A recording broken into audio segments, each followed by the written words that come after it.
Joaquin Gage. All right, welcome to Two Guys and a Goalie, presented by GS Construction. My name is Jay Milne. I'm filling in for Dusty Nilsson, who is still on the shelf. He is still on the IR. However, we have confirmed that he will not be placed on the LT IR, as he will be back next Tuesday. Fingers crossed. Two Guys and a Goalie is brought to you by GS Construction, setting the industry standard for 50 years with quality, efficiency, and safety driving their success. GS Construction has a foundation built on teamwork, and now they want you to become a part of the team. Visit www.gsconstruction.ca and click Ready to Work, or visit their page at indeed.ca. With the Next Person Up program at GS Construction, it's not just a job, it's a career. That's our friends at GS Construction. Once again, my name is Jay Milne, and I am joined by the other guy and the goalie. That would be Joaquin Gage and Matt Kassian. Boys, how we doing today? I'm good. I'm good. We got a lot to talk about. Today. But Jay, I think this is the first time we've ever been on air together, and I must say, you were incredibly handsome. Well, thank you. I hope my wife is listening. Yeah. So that's something. We got something. That's something, good. all right. Joaquin, what's shaking, baby? Oh, he's never called me good looking. He's it's weird, but you know what? I just feel like you know it. Like I feel like Jay is someone that like you. I don't want your head getting too big, and I feel like we can just boost up glue guy's confidence a little bit, keep him sticky, and it's a good thing. You don't need to hear it. Cats, you gotta come to the awards, the Estes next year, because you should have seen my partner here. The way he looked, he was ZZ topping it, because every girl was crazy about this sharp dress man. It was what I think I've told it on here. Maybe I have. Maybe that was a pre-post game show. I probably did tell the story in here. About my wife's now mad at me still. No, I haven't heard it. Yeah, tell Jay. It's a good story. So it was a night. I didn't plan ahead. I kept forgetting what night the Estes were, and then my wife went to work out at the gym. And someone came up to her that usually wasn't there. I think she went at like a time that wasn't typical for her, like at lunchtime or whatever. And someone came up and was just like, "Hey, are you going to the Estes tonight?" And she was like, "No, what's the Estes?" And he's like, "How do you not know what the Estes are?" And then he's like, "Is Matt going to the Estes?" She's like, "I still don't know what the Estes are." And eventually she came home and got mad at me because she's like, "Why didn't you tell me? We could have planned, and you should be there. You're supposed to go to these things." And why? And anyways, it was a big ball drop by me, and she was mad at me. So long story short is I've got it already. I basically booked off like 2 months from work and from everything already, just to make sure that I will be there. Well, she is a smart lady. I must admit, and I was, as kind of the words that Gager said, I was obviously on the arm of my beautiful wife. So anytime I stand next to her, my sex appeal and charm immediately go through the roof. So I got to give most of the credit to her. Well, yeah, because that's for all of us guys. We all married up. Yeah, no, we all married up. Dusty too. It's like we're all married up. When you see Jay and his wife together, you're like, wow, that guy has an amazing personality. Because it's something's happening. He must be really funny. Or he's really funny. Hypnotist. Yeah. One of the two. Yeah, well, I do dabble in hypnotism. That's for sure. Fellas. Something happened last night, and that was the late game breakdown for the Edmonton Oilers as they fall to Vegas 4-2. The game-winning goal came late from Noah Hannafin. Obviously, there's a lot of details and points to get into here. The first goal, that could take up the most of this show. But Gager, I want to get to you first. I want to know, where are you at right now? What did you think of that performance last night? And Well, I'll leave it to you. What were your thoughts? If I looking at the whole game, I know let's just look at the first period. I felt that it was okay. It was a good but it still seemed like a team that was had their water wings on and going into the cold lake and dipping their toe into it. Right, they weren't full running, diving, submersing themselves in the lake and just feeling out the game. It's still like it was okay. But what I really noticed was a really very good Golden Knights team. Lots of patience. Their goal, like Aiden Hill, is still a really good goaltender. The thing that surprised me most, and Cass, let me know if you saw the same thing, was the size and mobility of that D-core and their aggressiveness. And I mean, maybe it's just me, but a lot of times when I watch games in the regular season, I still have kind of that look at it through a playoff lens. And one game's can be a one-off. Like, you can have really good performances, but the true test of a good team is if you can beat that team in a 7-game series. And what I saw yesterday, and if I compare just the small sample size of what I've seen from the Edmonton Oilers, and I know I bet them that they wouldn't get past a few rounds last year, but right now, if I was going on Cool Bet and it was the Golden Knights against the Edmonton Oilers, I would lean probably heavily towards the Golden Knights. Just the way that they looked, the way they're constructed. In a 7-game series, I think they would just be able to lean on the Edmonton Oilers to a point where I think they would edge them out right now. Well, that's an interesting question, because last year that was the conversation in the playoffs, is that given the way everything played out, the Oilers were essentially guaranteed not to see them unless it was in the conference final, I believe. So would you have said that last year, or is this what you're seeing from the team now on both sides as to where both teams are at currently right now this year? This is just now. Okay. This is because last year they handled the LA Kings quite handily. Sure did, I thought. So I probably would have given it a toss-up at that point. But no, it's I was stunned at the size. Like, and we've talked about the D-core of the Golden Knights, and we were looking at it even before Cass. It's one of the best in the league.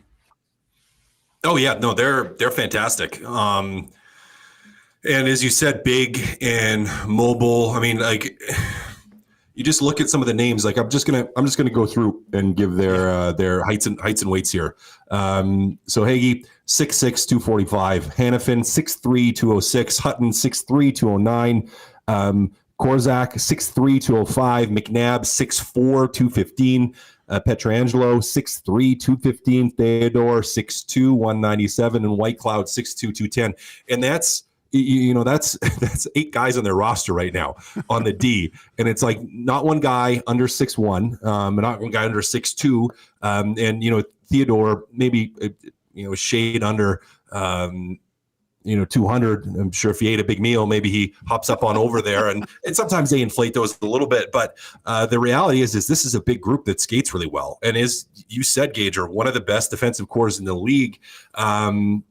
And they look like it right now. Now they're also getting some contributions from some depth guys that are on, we'll call them value deals. Brett Howden being one, who's not like he's a young guy anymore, but still younger, more of a veteran guy, been around for a little bit, but on a pretty cheap deal. If you recall, even last year, I think he played sometime on the top line in playoffs for the Vegas Golden Knights. He scored a big overtime winner for them the other day.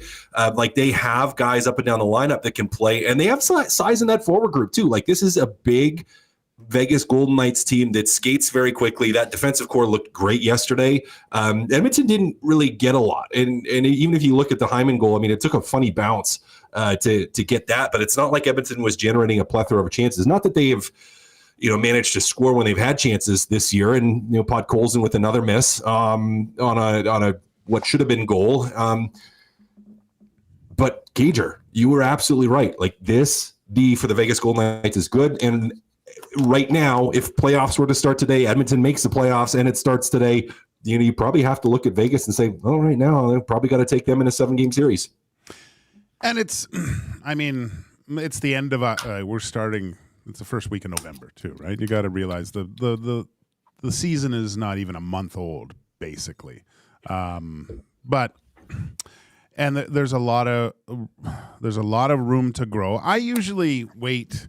I always heard of a guy or a coach I think he said, you don't really know what you have with your team until at least 25 games. So I mean, we're getting closer to that point, and I still have trouble trying to figure out what type of team this Edmonton Oilers group is, because they've shown glimpses. But again, I think it was last week on our show, Cass, I was saying how that you haven't had a full 60-minute effort from everyone yet, where you just have, and they played well against Pittsburgh and stuff, but there was still, you can't really take that game, I don't think, but just when the other team's playing really well too, there's still been, I would say, some passengers in that lineup. We haven't seen this Edmonton Oilers team in fifth gear and just cruising, and seeing how the other team can handle that type of group. Yeah. I mean, listen, even in games when most guys are going, or you're dominant and everything's clicking, generally there's one or two guys. Like, not everyone's going to have an A game at the same time. Yeah. No, and I had coaches talk about it all the time, is like, there are going to be nights where guys are at, if we're scaling it on a level of 10, you have some guys that are at a 10, and you're going to have some guys at an 8, and you're going to have some guys at a 5 or a 6 that are off a little bit. But the big thing is, that you have not very many guys. You only have one at that 5 or 6. And even if people aren't having a level 10 night, they're at that 7.5 to 8. Like, they're at a good level, and averaging out is what you want. And even inside of games where there are really good games, like, there's always ebbs and flows inside. So I maybe would disagree. Like, I thought that Pittsburgh game was a solid front to back game by pretty much everybody. Like, where they were solid, there wasn't a lot of passengers. However, what we've seen is just inconsistency from too many guys on too many nights. And last night we could point to that too. Evan Bouchard, guys, I don't know, Jay, your thought on Evan Bouchard's game, but well, I was just going to bring it up. I was going to say, speaking of passengers, let's talk about it. Yeah. One of the major ones from last night, who was exploited not only on the game's the first goal of the game, but the game-winning goal, both times seemingly in no man's land and unaware of what his actual duty is on that team. Let's talk about, and let's break into that first goal. 3:55 left in the first period. Jack Eichel, what looked to be a 3-on-3 play coming up the ice, immediately turns that into a 2-on-1 and then a breakaway, and eventually scores. Let's break that down. We've all seen the replay. It looks like Bouchard and Skinner are there, but for some reason Bouchard doesn't seem to want to cater to the biggest threat coming up the ice. What did you see on that particular play, Cass? Yeah, well, a couple of comments. There's, just like so often, there's multiple things that happen and multiple people to blame. Generally, it's not just one person doing one thing. So in some regards, as bad as I think it was by Bouchard, there's a few other things that happen. So if we look at when the puck's at the blue line, it's a 3-on-2. With Skinner in a backtrack position, it's a 3-on-2. Now, when that pass moves cross ice, so it moves from, Vegas is attacking the left side to the right side, so Edmonton's right to left. Matthias Ekholm doesn't recognize that it's a 3-on-2. Problem number one. So he pushes out too far. So when he pivots and goes to push outside, he should be playing that as a 2-on-1, because the reality is it is a 2-on-1. Through the middle. So Bouchard in that is reading, this is a 3-on-2. I have to hold my wall lane. I'm gapping up, which is what he does. Ekholm basically in the situation assumes that Skinner is going to be able to pick up Eichel on the way through. He's like, this is a 3-on-3. That's what he sees, 3-on-3, which is why he pushes over to that lane instead of basically not pivoting, staying backwards and staying in between, playing the 2-on-1. Now, after that happens, it was a very, very, very, very poor job by Bouchard and by Skinner to recognize that there's a threat here. Bouchard, once he pivots, he needs to recognize, oh crap, Jack Eichel's flying through the middle, and my D partner isn't playing this like a 2-on-1. And Skinner, takes steps. Basically, he stops skating. So that pass moves cross ice. He plants his feet and he water skis. And he's, instead of taking the extra 3 steps where he would have been equal to or in front of Jack Eichel, he's now behind him.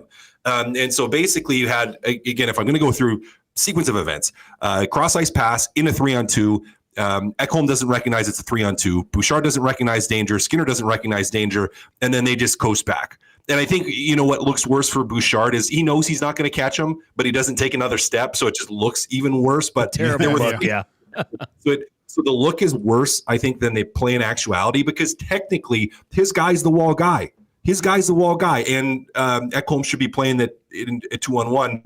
And again, to the third thing, Skinner should have been busting his butt back and got in front of Eichel. So there's a couple things that happened, but yeah, Bouchard as a whole. And I think, maybe what makes it worse is you just factor in, and you guys can comment on that first goal, but if we want to jump to the game winner and comment on that too, like where it just, there's been a couple not good looks or there were a few not good looks for Bouchard that it's just like, yeah, that really didn't look good, even if it wasn't just his fault. I mean, Bouchard's going to get, he's getting raked over the coals today for that performance yesterday. But I would go back even further, Cass. This all started with a set breakout that originated with Bouchard behind the net, full control of the puck in a set breakout where center curls, and he has the ability to make a 10-foot pass and start going up ice together. And he looks it off, waits, and instead throws a 100-foot pass to the far blue where everyone's standing still with the little chip. They can't get a good forecheck in, and it comes right back the other way. It was, to me, I was like, geez, just before that goal even went in, I was thinking to myself, just make the easy play.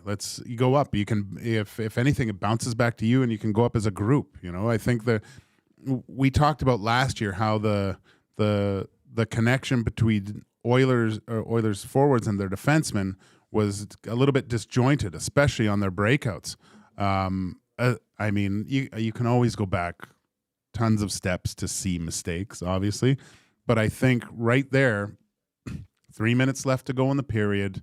Make the easy play, right? Last 5 minutes of a period, that's what you'll hear from coaches all the time.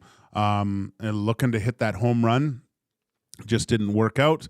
And then the lackadaisical effort, like seeing a turnover anytime. Like as a goalie, I remember if I went behind the net, played the puck, and gave it away to the other team, maybe not in front, so it was a tap in, but I gave the puck away, I would think, oh my gosh, I got to make sure that a goal isn't allowed until that puck gets out of the zone, right? That's kind of my mistake. I gave the puck away.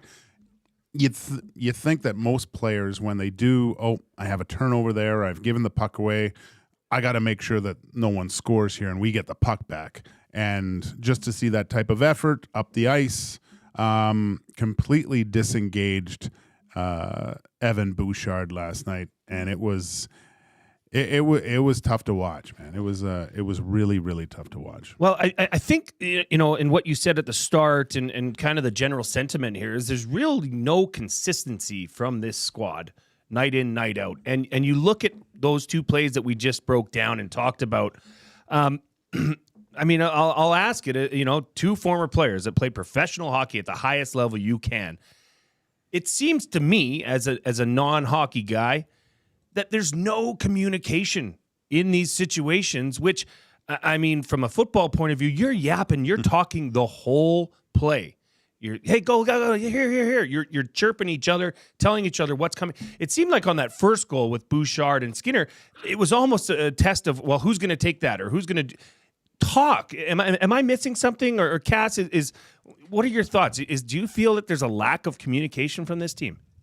Yeah, we've talked about that on, I think, both the podcasts, the Two Guys in a Goalie podcast, as well as the Oil Stream pre- and post-game show, a multitude of times where it has felt at times that a lot of the breakdowns this team has had and continues to have are due to a lack of communication. Lack of sorting out who's taking who, lack of recognizing where the danger is, which oftentimes is a communication thing because no one's yelling, no one's screaming. So, I mean, it's difficult because, we're not on the ice and sometimes it's hard to hear. You can't hear what's actually being said.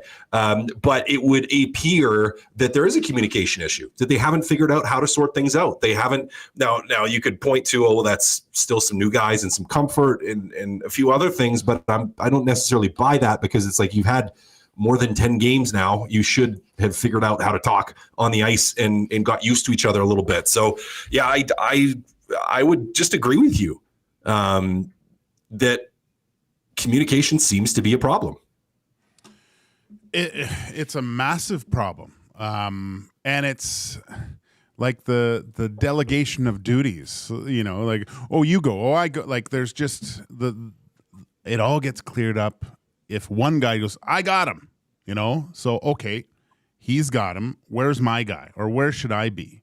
And I mean, I think we're going to break down these goals in more depth in the next show. But the puck watching, it's so evident. That's with been this bad. team. That has been bad this year. It's at a 9-10-year-old level, Cass. When I coach I said this, the MAC-T tournament with little 9-year-olds. I mean, it's tough for them because that puck is the sun with a massive gravitational pull, and they're all drawn to it. But I mean, how many goals have the Oilers allowed this season that wasn't a great play from the other team? Was kind of gift wrapped to them. And you know what? I shouldn't say that because the move that Eichel did do for that first goal was amazing. Like he had Skinner on the other side of the net, right? It was a wide open tap in,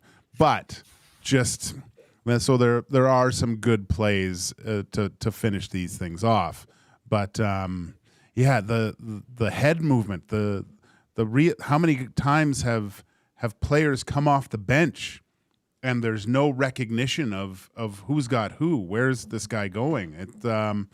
And that was kind of my focus last night, looking, and probably why I was so impressed with the Vegas Golden Knights defense was you could see them communicating, arms pointing, this. There was obviously some communication throughout it.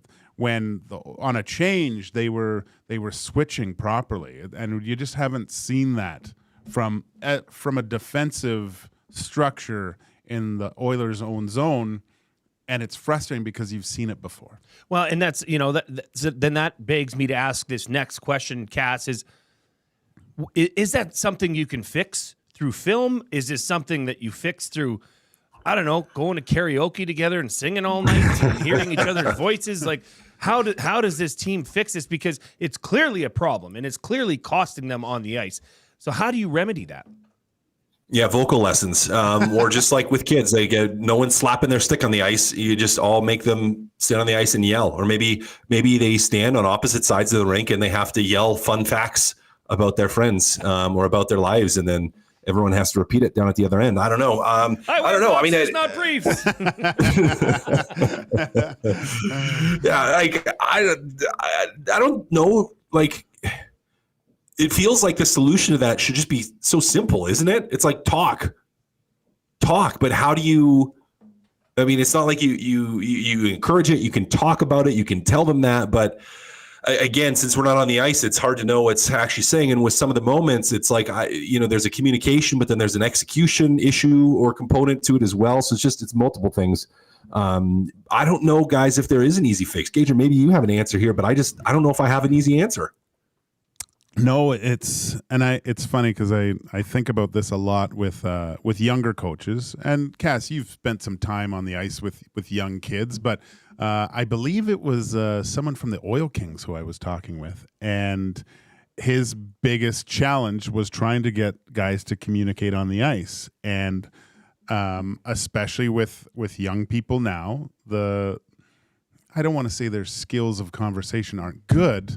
But yeah, so he literally said that they would be in the dressing room and he would walk in and there would be like 15 guys on their phones And not only that, but would be texting each other across the room, right? And then you get out on the ice and it's just it's quite silent. And I mean, I've been to a handful of games and it's usually you can hear guys say things, right? And it depends on the volume level of the crowd. But yeah, there seems and that can happen, I think, with a team that isn't as confident as what we've seen in the past from this team. Talking is a confidence thing, but I mean, geez, when guys are coming off the bench like that last goal, you got four guys looking at one, and you see what's happening on the ice. Like the bench should be screaming, absolutely screaming, seeing Hanifin come off and come into the zone. Like it just seems like It seemed like they were surprised that Hanifin had snuck in on the backside. Yeah. How did he get here? And then they turned around. Oh, shoot. He's in a really high grade A scoring chance right off the bat. Hampton Steve comes into the Paris Jewelers inbox, says, to your point about the lack of communication, it's also players not listening to each other. On the PK where the Vegas player broke his stick, Ekholm was screaming at his teammates to pressure the Knights, but no one did, and Carlson was able to get a great chance flying into the zone from the bench. So yes, I mean this communication breakdown is rather alarming. And Bouchard, Big Uke says Bouchard wouldn't recognize danger if he was in the middle of a tornado while on fire and getting robbed at gunpoint. He's calm. I'll say that. He's calm. Yeah, that would be great. I mean, I would love to get the heart rate monitors on guys. Yeah. And see, like, he's probably, 62? Yeah, he's last guy, flatlined. toe dragging at the blue line, last But man. I will say, Cass, and I agree wholeheartedly with what you said. I mean, it was just a bad look on Bouchard's level of desire to get back in the play on the first goal. Surprised look to see Hanifin behind him when the puck came out of the corner on the game-winning goal. And it's funny, we talked about this. But even on that one, Jay, though, even on that one, like on the game winner, it's like that's like Bouchard's, that's not his primary responsibility. Sure. Like he shoulder checked, that's the forwards coming in. Now it just doesn't look good because he's basically what Bouchard sees is he sees Ekholm get beat off the wall. So he slides down a little bit because he's that second layer of defense. Now, again, it just doesn't look good. Because it's like, well, he's kind of in the middle of nowhere, or almost looks like, and it's like a puck goes by him. Now, got to find a way to get a stick on it, but it's just, again, some of it I think is optics with Bouchard in this, but it just doesn't look very good. So, coming into the season, that was the biggest question mark going forward with this team was the defensive side. The defensive side. I mean, leading or near the top of the league in shot attempts and not seeing the results in the way of pucks getting into the net. How does this team, is it, the term puck luck, you got to get a little bit of puck luck, going here. How does this team turn it around and start finding ways to consistently put the puck in the net? There has to be a simplification of it all, I do believe. I mean, they weren't getting pucks through. I think there was on that first power play, there was 7 attempts and they were all getting blocked. And the willingness to go to very difficult areas to get those types of goals. Again, I think there's a level of physicality, and I don't mean running guys through the boards, but making it a little bit more difficult on teams. And I know you're not going to get that it's not the playoffs, and the regular season is different from the playoffs, but I think it's not a switch you can turn on either. And just, okay, now I'm going to play playoff hockey. There has to be concerted effort to play the physical game as well and wear down teams that way. And I'm probably saying that more today just because how I saw how that Golden Knights defenseman protect the front of the net. And when you go there, you've been there because you've had to battle for position, right? It becomes very difficult. And you just, I don't know.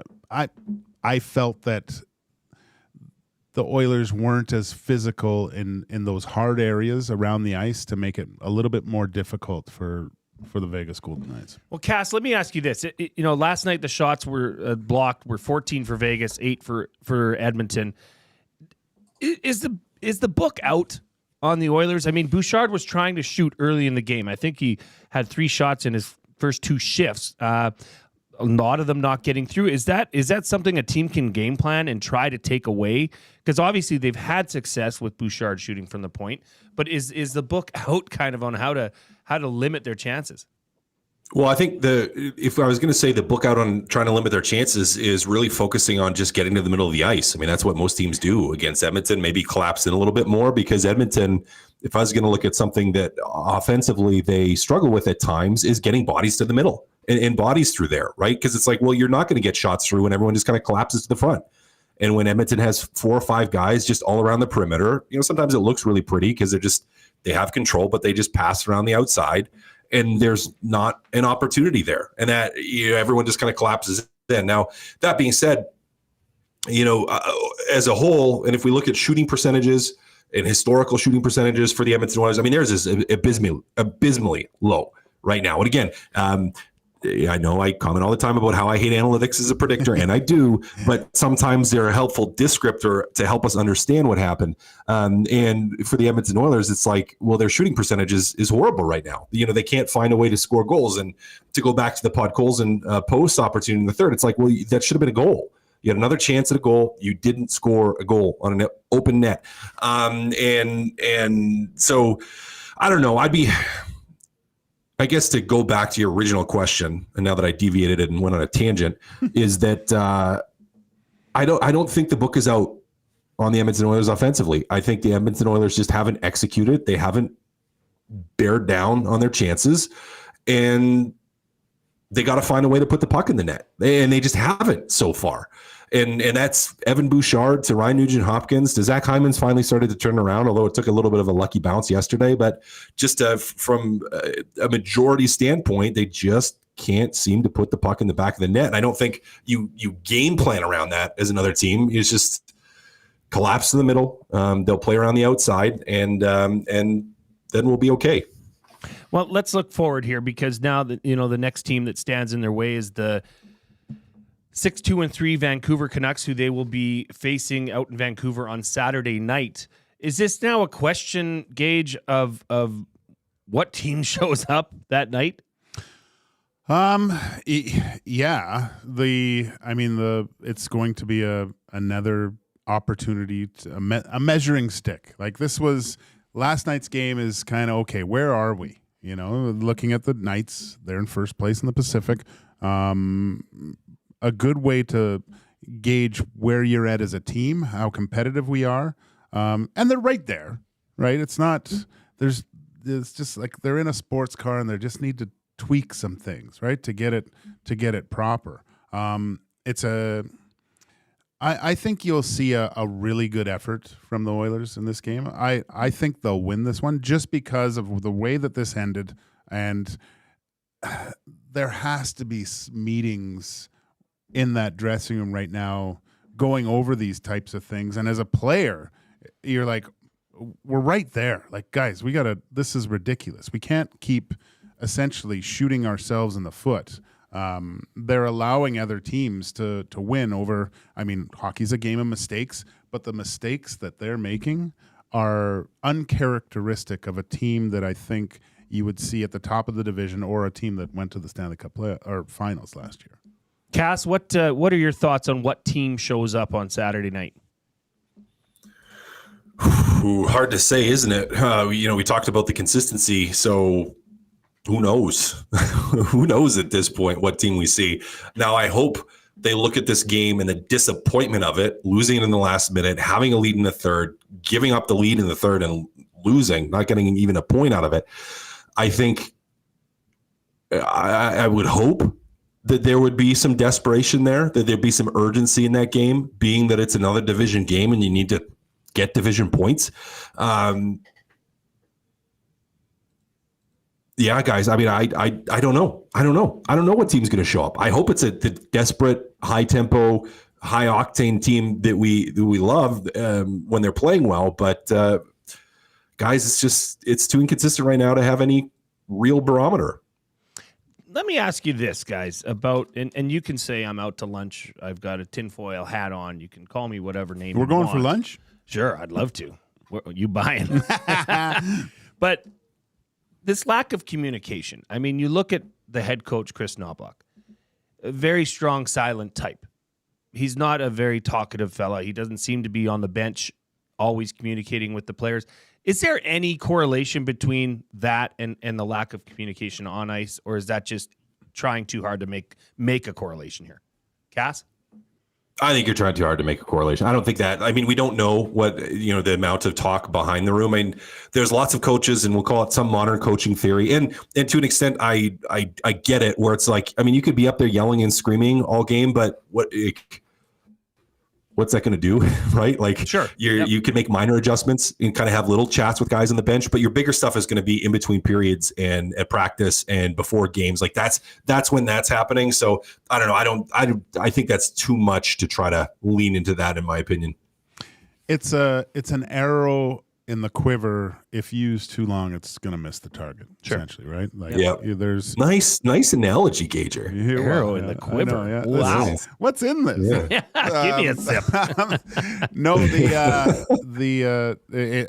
we've all had, well, Cass, I've had multiple Charlie Brown coaches that, Charlie Brown teacher coaches that just yell all the time, and it loses its stuff. But no, it comes down to the players. And I mean, these are professional hockey players, like, right? You shouldn't be needing the, pat on the back from the coach to do your job. No, this team, just the age itself, these guys know when they need to pick it up. Somebody asked if this is a lemon on the desk. This is indeed not a lemon. This is rather a Mandarin orange. And I brought it in here because I'm a little ticked off these days with Mandarin oranges. And Cass and Gage, I wanted you to chime in on this because it used to be you'd go and with Mandarin oranges would come out. It would be, about this time of the year, and the boxes of Mandarin oranges would come out, and you just grab a box and you knew what you were getting. Mm-hmm. You knew what kind of quality. You knew the easy peelability, if that's even a word, of a Mandarin. Now, I mean, gosh, I don't even know what I'm getting anymore with the Mandarin. Look at this thing. My kids won't eat it. I'm stuck. I've eaten probably more Mandarins this week than I have in my entire life because nobody will eat them in the house, and I'm so cheap that I don't want them to go bad. Are you guys experiencing the same issues in your house with speak of lack of consistency, the producers of Mandarin oranges should be on the hot seat here. Cass, what do you think about this? Well, are you a guy that if you buy a carton of eggs, you open up and look at it first to make sure they're not broken? Yeah. So why wouldn't you do the same thing? Why wouldn't you do the same thing with a box of Mandarin oranges? Cass, you know what? I was raised looking at the eggs for my mom when we'd go to the grocery store. That was kind of a treat for me to be able to do that. My kids do the same thing. I was not raised having to look in the box of Mandarins before taking them home. You just grab a box and you might get one dud in there, but this is just absurd. It's the consistency. Yeah. And I am so old that I hate that Mandarin oranges are available all year round. When I was a kid, only Christmas. Christmas, yeah. Only Christmas. Maybe that's the problem. Yeah. And so when I see them, I go, how can those be any good? And when you bought them, when I got out of the mean streets of Kitsilano and went down to Chinatown, and I went and bought myself a bag of Mandarin oranges, they were all the same. Easy peasy peeling and delicious. They were great. Now you get things with weird nipples on them. Yeah, like this. I don't know what this is. And Matt even thought it looked like a lemon earlier. But anyways, I digress. It is time now for Hire It or Fire It, presented by GS Construction. GS Construction is hiring now. Become a part of their great team today by visiting gsconstruction.ca or their page on indeed.ca. For the past 50 years, the foundation of GS Construction has been built on efficiency, quality, and safety. Take your career to the next level. Join the team at GS Construction. Boys, I am fired up for this segment. I came up with a couple Oilers related and one NHL based. So here, I'm going to start it out here. Hire it or fire it. Vasily Podkolzin is a top 6 forward. Hire it or fire it, Cass. You go first. It's a good one. I got to fire it. I mean, we haven't seen that yet. Like he's done some really good things on the forecheck. He hasn't been able to convert. He's had a couple glorious chances. Puck hasn't gone in. If you're going to be a top six guy, you have to find a way to put the puck in the back of the net when you have those chances. So I gotta fire it. I think he's a stopgap. He can play there, maybe a guy that moves up if you need him to, but he's not a long-term solution that I've seen. Now, he's done some good things and he's helped out that line, but for now, until he proves otherwise, I think we got to fire it. I know it's not great to we try to go ebb and flow here, but I got to agree with Cass. No, I think there's something there, but his lack of finish keeps him from entering that top six for me, for sure. Yeah. At what point do you say, okay, this guy simply can't finish when the chances are, coming and playing on that line? He's going to get chances, but you have to be able to bury those chances. You have to, or else they're going to you have to finish. You have to put points on the board because you don't have enough of a resume in the past to show that you've done it at a consistent level previously. So he's got to prove it now. Now, just before I get on to the next one, Cass, in your opinion, he was drafted by the Vancouver Canucks. He played there for the last 3 seasons. Is there a little bit, fire in his belly going back there on Saturday night? Well, you hope so. It's money on the board.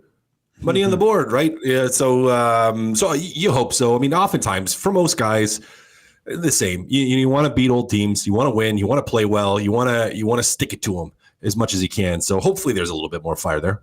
Oh yeah, you definitely want to show your previous team that they made a mistake. What a great opportunity for him to kind of get on the board and get rolling again. And I'm looking forward to it because there'll be some money on the board. I hated money on the board because it was always for the game winner. Not a good chance I was getting it. Okay. You lost me here. I thought this was just term. This seems to be something that is real. What is money on the board? Cass, you explain it because it just it's bad memories for me. So you have team parties, Halloween dinners, events, that sort of thing. And to help chip in for the events, oftentimes, there's 2 different types of money on the board. There's one where it's just like you're contributing to the team fund. So if it's like an important game to you, if it means something extra to you, you go put up something on the board. You'll put up like whatever, $100, right? So if we win, I'm going to contribute $100 to the team fund. Now, usually it's more than that. I'm just using that as an easy example. Now, sometimes you have, and what Gage alluded to is if it's a big game to you. So it's like if I'm from Edmonton and I'm playing in Edmonton, I'm going to put $100 for game winner on the board. So it's like, if whoever gets a game winner goal, I'm giving that guy $100, right? Just as like a thank you, awesome encouragement. That's money on the board. So two components. One goes towards team fund. One would go towards an individual for doing something. Usually that's for, getting the game winner, which as Gage would say, doesn't leave a lot of opportunity for the goalies to win on that. But I never really had much opportunity to win on that either. So I don't feel bad for Gage at all. Okay, so let's say you put money on the board and you don't score, you lose. Do you go back to the board and take that and put it back in your pocket? Yeah. Okay. Yep. Usually it's just a pen. So you just write a non-permanent pen. And you're writing it on the whiteboard. So, but it's a moment in the dressing room that's a lot of fun that a lot of people don't see, right? So you'll see a guy and everyone's getting ready, and so you'll see a guy get up, go to the board, grab the pen. So tell me what would be written on this board. It would just be usually a number and then the amount. All right, and then usually game winner like GW. Would be, and then but then another guy would get up and put it on, right? And then as this guy's walking towards the board, everyone's going, "Oh yeah, here we go." These guys didn't want you, things like that. And before you know it, I remember some games. I was like, God, I should put on the gear because I could really use that $10,000 that's up there. What? Oh yeah, it would get depending on teams that. Guys were with prior that had already been established NHLers. So this was an open contest for whoever got the game winner would receive that? American League, $100. NHL, you'd see $1,000 up there a lot of times. Wow. Yeah, you'd see like $500 or $1,000. Yeah. Usually game winners were less though. Like usually the bigger numbers were for the team fund. So it'd be like $500 for the win or $1,000 for the win. And then it'd be like $100 or like $50 for the game winner. In the minors, it'd be like $20 or $50 for the game winner. What was the highest amount, if you feel like disclosing, that you both would have received for money on the board? $10,000. $10,000. Yeah. You are. Well, I don't know. You are big buying game lunch. It was big. It was a big game, and it was playoff implications, all those types of things. Wow. Cass, what you now you got to say $12,000. Yeah, I did $10,001. Okay, we're back to hire it or fire it for GS Construction. We're on to number 2. The Oilers have a goaltending problem. Gager, I'll go to you first. Hire that or fire that? I hate to do this to Stu because I love him, but I'm going to hire it. Too many times this year against other top goalies in the league, he's lost the goaltending battle. And I'm not saying I thought he played a pretty good game yesterday, but when it came down to it, Adin Hill made that ridiculous save.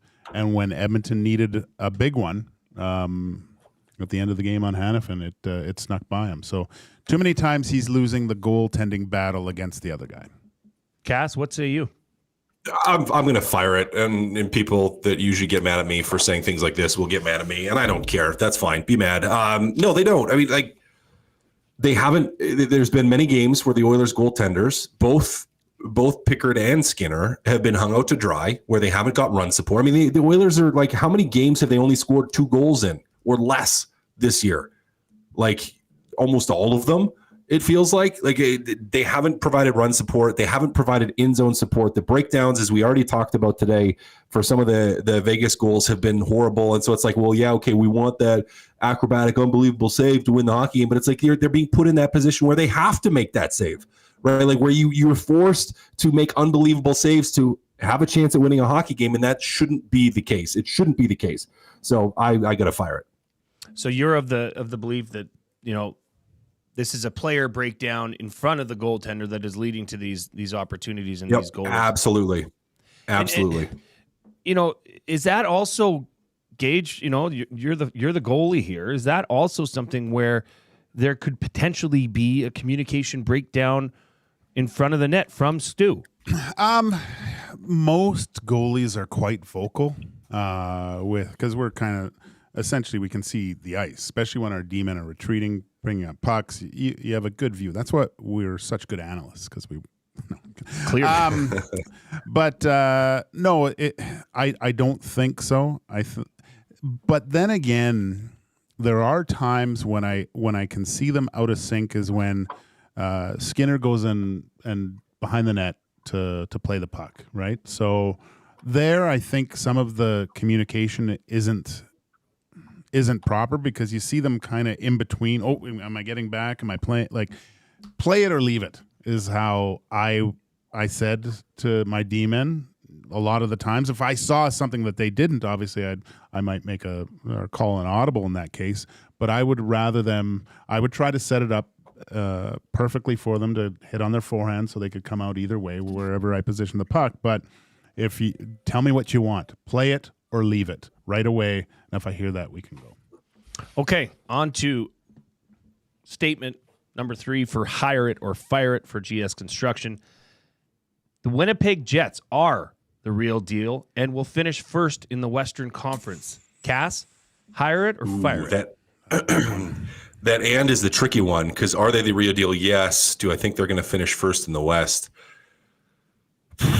I mean, right now, you kind of have to hire it, right? Like they have some of the star defensemen, they have a ton of depth up front, they have a star goaltender, like they have a lot of the pieces that you need.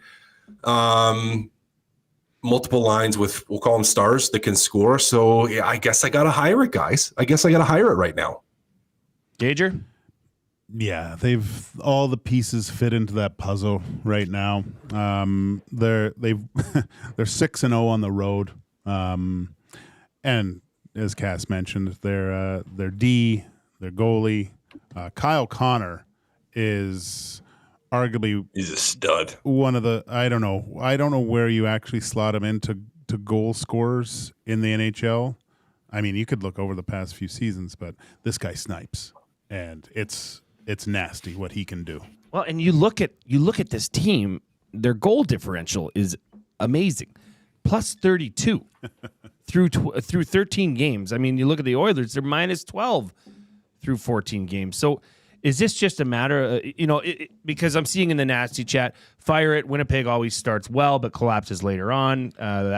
Comes from Justin of Belgoni. Rod Z says fire it as Dallas will finish first in the West. C Run says too early. The Jets are injury prone. But I mean, they're filling the net, boys. 62 goals for. This is why I would hire it right now, is because last year their specialty teams, they sucked. Like kind of like what the Edmonton Oilers are going through right now. Their power play was completely anemic. Right now, I believe it's operating around. This isn't. We know this isn't going to keep going this way, but I think it's like 50% or 52% or something. Their power play percentage is 44.4%. Their PK percent is 79.3. So yeah, when you're running upwards combined both. Over like 120%. That's the recipe for. That's huge. Yeah. 100, like a good special teams marker for really good teams is 110 combined. Yeah. Like if you hit 110 combined, you usually end up in a pretty good spot. If you're at 115, usually you're one of the elite teams in the league. And I mean, they're outpacing that. Their power play will come back down a little bit, I would assume, over a period of time, but not by such a dramatic point. So yeah, I mean, Gage, I think you made a really good point there on why I do appreciate the comment on Dallas, though, and that's the only thing that gave me pause is to say, again, like I have zero issue, without question, they're the real deal. Dallas is also the real deal. So it's going to be, battle, or it looks like it will be right now between those two teams for top in the West. I don't know if you've watched much, Cass, but what's up with your old team, the old Wild? They're second in the Central right now. Yeah.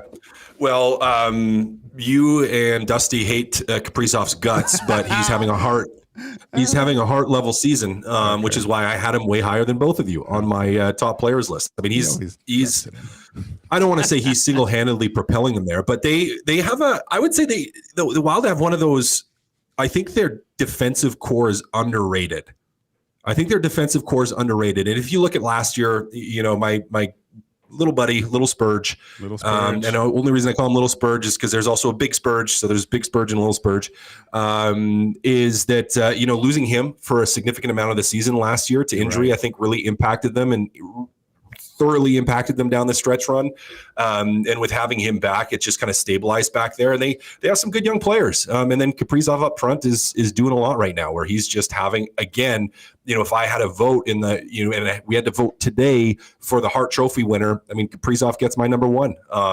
So yeah, they're plugging along at a pretty healthy clip right now. Well, we will continue on here. We're just about done for two guys and a goalie. If you haven't yet, if you're listening on YouTube, watching on YouTube, smash that thumbs up button for us, because we've got Joaquin Gage and Hernan Salas up next with EST Afternoons, and that will be followed by the Reed Wilkins Show with me. Yeah, that's a good one. I just got one thing to say. I got an email today from her name is Jillian O'Brien, and I'll just share this with you. It says, my son has a page up, and he's looking for donations because he is trying to reach his goal for the Ben Stellar Cup. So I think he's participating in the Ben Stellar Cup. Unfortunately, he's not posting because he's 9 years old and his parents won't allow him to have social media yet. Smart. So if you Very can smart. please support, I think he's quite close. I'll put this at my Twitter account, Joaquin Gage 31. I'll put it in the nasty chat right now. What is it, Gage? Well, I'll send it to you, so because it's a link to the Ben Stelter Foundation crowd change. I'll put the link on my socials. I'll send it to you too. We can put it out there. Let's get him there doing some work. Yeah, I think he's quite close. So let's make the do the magic. I think we all know who Ben Stelter is, and it's coming up. So let's help this little 9-year-old out. Okay, in closing, before we wrap things up here, it looks like there's a press conference in Calgary tomorrow. The mayor's there. The CFL commissioner, Randy Ambrosi, will be there. All signs pointing to the Calgary Stampeders organization getting the 2026 Grey Cup. There's been a lot of, I guess, since this news is broke, a lot of reminiscing about how much of a dump McMahon Stadium is.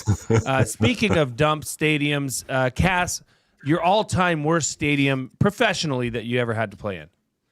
That was Nassau, the New York Islanders. It was a horrible rink. Bad one. Now, Horrible. what That was a stood bad out? one. Just give me a quick one. What stood out as being the worst?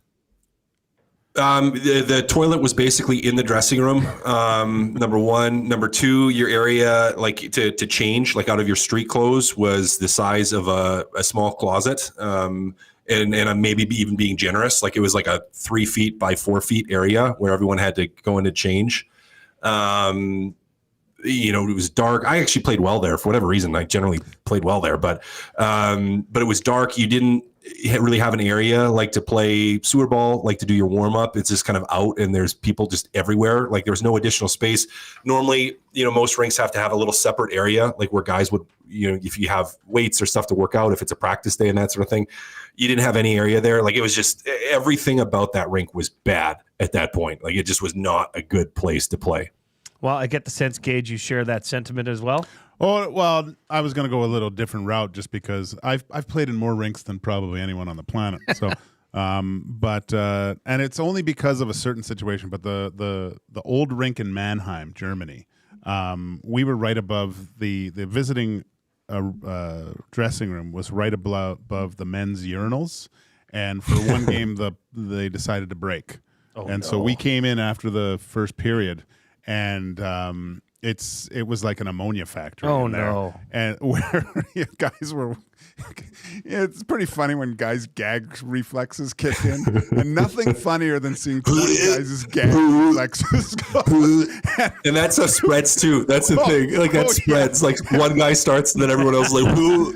Dude, if I could have recorded that, it would still be like the highest. I'd have so many hits on that thing because we had a guy puke, and it was just hilarious. So I'm going to go Mannheim, Germany. Okay, well, thank you guys for sharing those stories. You have been listening to Two Guys and a Goalie, presented by GS Construction. On behalf of Matt Kassian, on behalf of Joaquin Gage, my name's Jay Milne. Thank you for listening on Edmonton Sports Talk, your clear choice for Edmonton sports. Up next is the critically acclaimed EST Afternoons with Hernan Salas and Joaquin Gage. Thank you.